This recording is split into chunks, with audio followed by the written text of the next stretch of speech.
All right, I have no idea how to start, so we're just gonna jump in. Sounds Uh, great. hey everyone, this is Jan. She's one of the fastest growing CEOs in our program right now. And so we're just gonna go through her journey and how she got to where she is. Jan, do you want to introduce yourself really quick?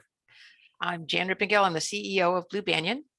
We build software for solution NetSuite solutions, including and especially solar installers. So we're all about renewable energy and making it easy to deploy more solar faster. Nice. So where were you, Jan, when you joined the Accelerator program? Like, tell us about your circumstances then. So we were a 7-figure business already. So we were in the mid 7 figures and we were growing really fast. The challenges that I was finding with how to scale, feeling we were entirely a remote workforce. So how to work together effectively across the team, especially with people who I literally had never met, even though some of them I'd worked with for several years. And getting everybody aligned was a real challenge for me. So I didn't know, I knew that I needed to upskill in order to scale, and I needed to scale in order to accomplish our vision and my mission, right? To deploy more solar faster at the pace that the world needs it to happen required that I get much better, much faster. And I just didn't know where to get that exactly. Then a Purvis email came through and said, would you like to get better faster? And I was like, yes.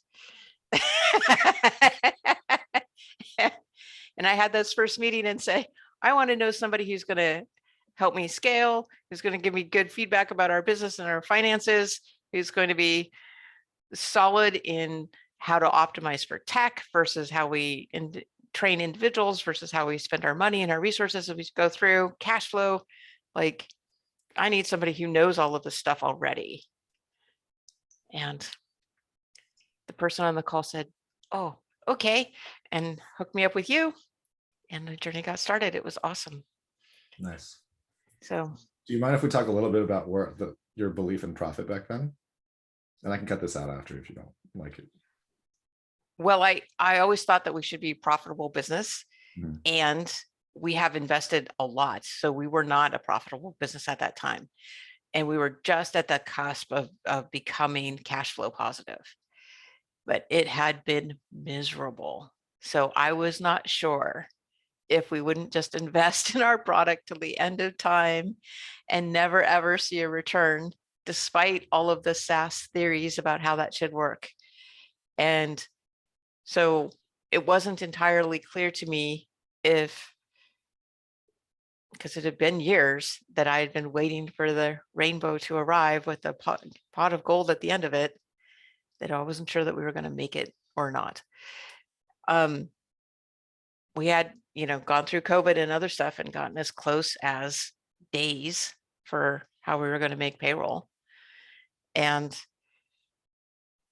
I pretty much was at a place where I hated being in that state, such that I wasn't entirely sure I wanted to keep going.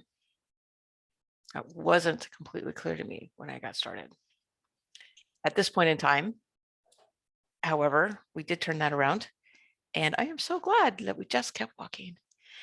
And I did not plan or think about, I knew that we wanted to be cash flow positive each month and that kind of thing. It's just because I was funding it myself bootstrap, we needed that to be the case.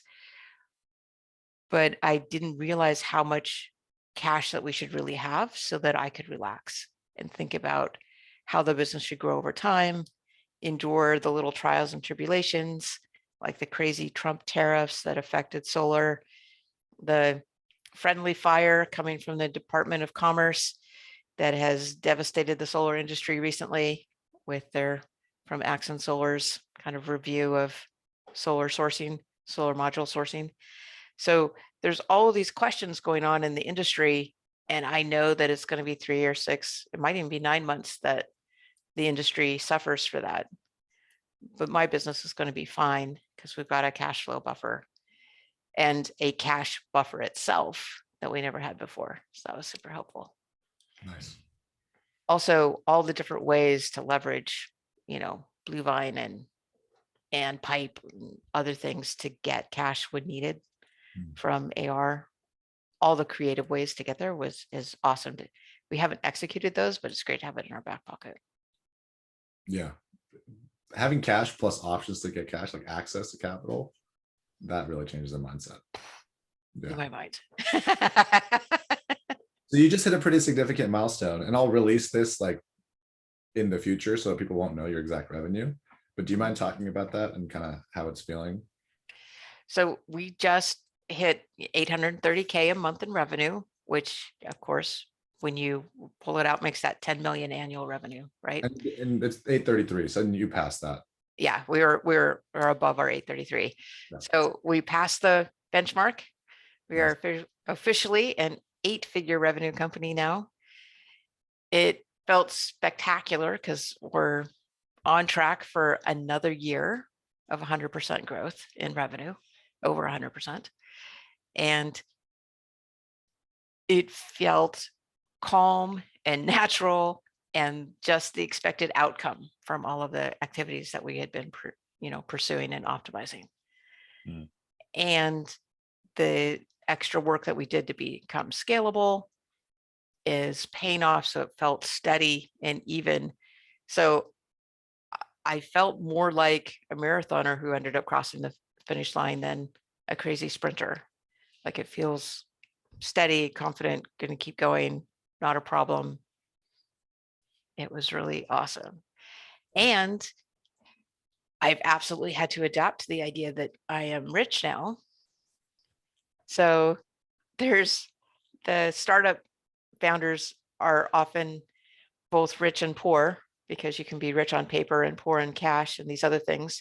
Fortunately, I'm actually now rich on both sides, but I've absolutely had to shift my identity as we're going through this to recognize and think about how I'm setting up my family life and my personal life now that we're paper rich, Mm. in addition to actually having cash. So a super different creative problem to have with lots of interesting solutions that I am enjoying and upskilling as we're going along. So it felt great to hit the mark. Mhm. And it also felt like the natural outcome of what was going to happen. Mm. And being a founder, my head instantly went to what do we need to do to be $100 million company? so I have a substantial list on how to get to the 9-figure business. Since what did it take? A year and a month, something like that, Yeah. 12, 13 months to get from 7 to 8 figures. And you were like early 7 figures too a year ago. Yep. Yeah. So the growth has been amazing. Like it's really been awesome to see the way you operate and the way you not just lead your team, but it's like more of a group of like peers that I really like watching you guys operate. So you mentioned upskilling and you mentioned shifts in identity. What are some of the roadblocks along the way that, instigated those requirements? Well, one of them is, of course, clients. Mm. Clients required that I upskill a lot. So as I was doing bigger deals, I needed to improve my negotiation skills. I needed to prepare better, needed to think better about how to spend our time and their time and how to articulate whether or not it was worth our time to work with them. So it needed to shift from a like, yes, I'd happy to do any business that you've got, to actually, I only want to do business with these kinds of people, and I only want to do business in this way, and I only want to do business here. And by focusing on that kind of 80-20 shift and getting clear about what I actually wanted to do, we have more business and we're making more money more easily. Everything about it has been a wonderful shift. And we absolutely identified clients who needed to get fired Mm. and had to find an appropriate path to do that. Since the software we have runs their business, we can't just willy-nilly turn them off. Mm. So we had to work through some processes to get where we needed to be. But the clarity in identifying that I'm not desperate for all work that exists and that this is the work I want to do. And it's not about, there's lots of ways to make money. It's about how do I spend our time? Mm. Because there's money in each of these areas, which is the best way to utilize it to meet multidimensional objectives. Like, how does it affect the industry? How does it affect us individually? How are we growing? How does it affect our networks? There are many other questions in terms of how to just bring in money Mhm. that became clear as we went through this journey. Nice. And we did some work on defining your mission and vision and reverse engineering those KPIs.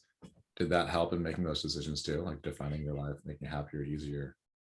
Absolutely. Like, getting clear about the mission, I think took 8 months. Mm. That was a really long journey to clarify what the mission and vision were. Mm.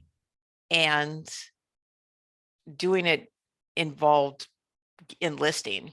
It involved me getting clear about the vision altogether, but it involved enlisting the entire leadership team Mhm. in what that is and how they fit into it and what they like about it. Mhm. So their commitment, their passion, their ideas made a big difference in how that worked. Mhm. So it was an absolutely valuable exercise. And we use it to filter the people coming in. We used it to filter people who should actually move on.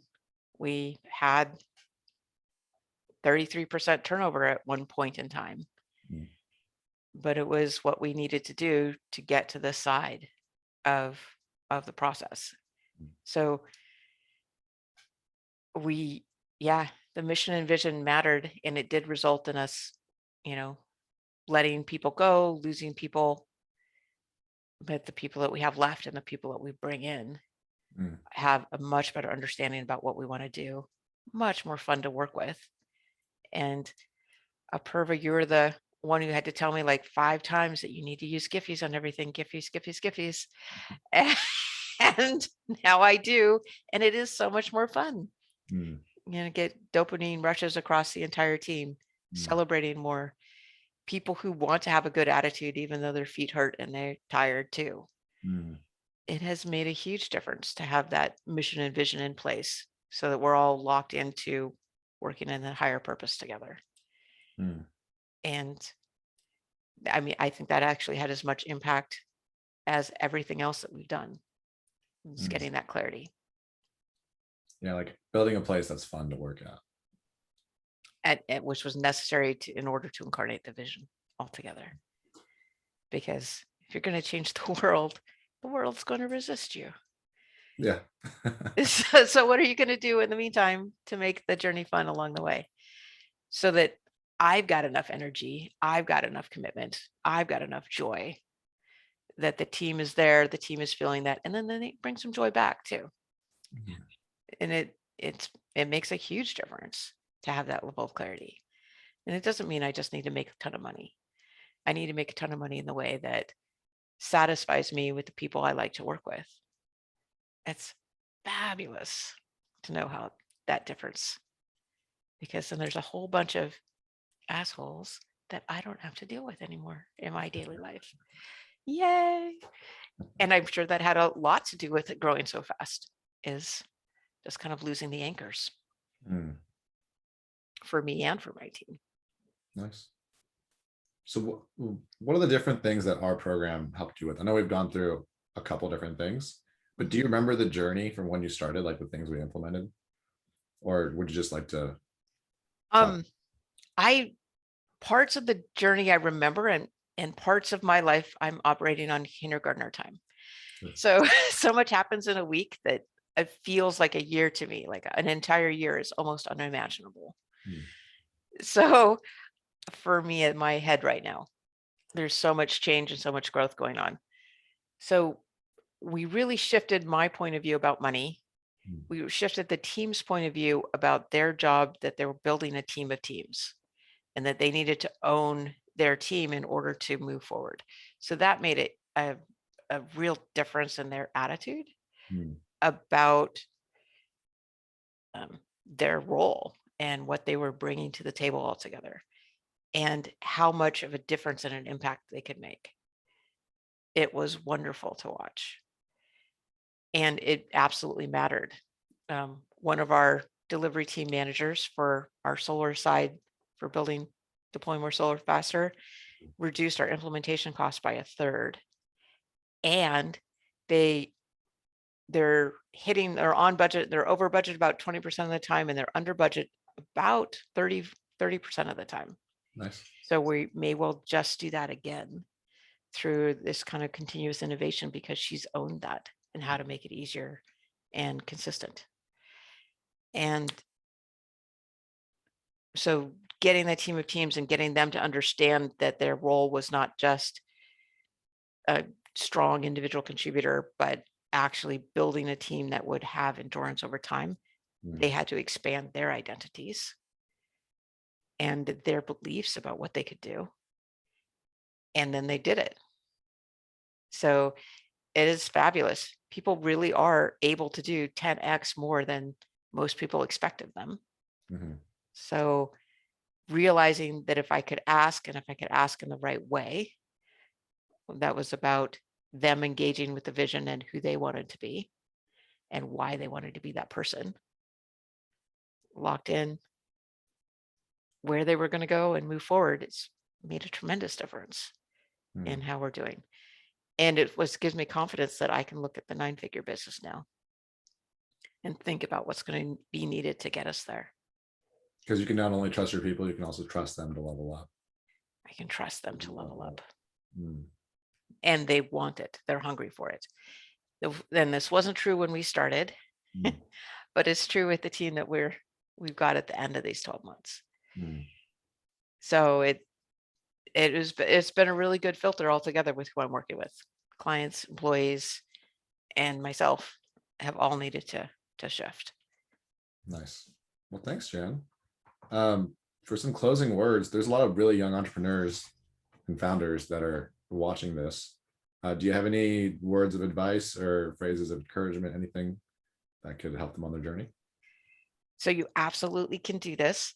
One of the key things to know is you have a fixed versus a growth mind state. So an element that I needed to adjust when I got started was my empathy and how I was relating to people and working with people. And it's something that sounds like it's a core part of your personality that you can't actually change or fix or do anything about. And as we got guidance through how to do this and working with the team and how to present it and how to work together with this, people give me very high scores on empathy now. It's been 12 or 13 months. It is something that is a growth feature that you can do, and it makes the biggest difference in growing your team and your clients and enjoying what you're doing, is that you actually connect. And I think Google says it's the #1 high performance predictor of a high performance team is how well you're going to create this psychological safety, empathy, connection, whatever you want to call it. That skill is a growth skill. It's something that you can develop. It is not a fixed state piece. It's not a facet of your personality. And it is the best thing to develop if you want to actually make a difference in the world, which every entrepreneur is able to do. So look at your life and figure out what you can grow, and then walk down the path. It is amazing how close you are to your goals that you didn't even really realize. Mm. But you'll never get there unless you take the steps and walk. So that Nice. was one of my biggest learnings. So Thanks, I hope Jan. that helps. Thank you. One thing I want to highlight is you didn't talk anything about tactics, strategies, like this entire interaction. We've talked about you growing and your team growing. And that's actually the biggest difference I see in you as an entrepreneur and operator compared to other people. Other people are looking for like tactics and strategies. And how do I get more leads, or how do I get more sales, or how do I, get more customer success? You're like, how do I just build the best environment for my team possible? And then they go off and do amazing things because they're kind of modeling after you. So that's really cool to see. It is super fun. I definitely think that you should have fun, make money, and do good in that order. So how much fun you have literally determines how much money you can make. Because if it's a drag for you or anybody, you're going to stop after 6 hours, 8 hours, whatever. But if you're having fun, you're going to put in the extra 10, 11, or whatever it takes to get there, which will gate how much good you can do. So I have been focused on the have fun side of it, and we are making a lot more money because of it. And doing a lot more good. And doing a lot more good.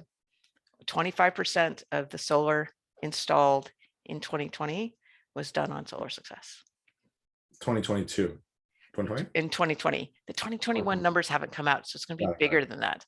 But nice. It was done on the Solar Success platform. That's amazing. So that's like an old stat.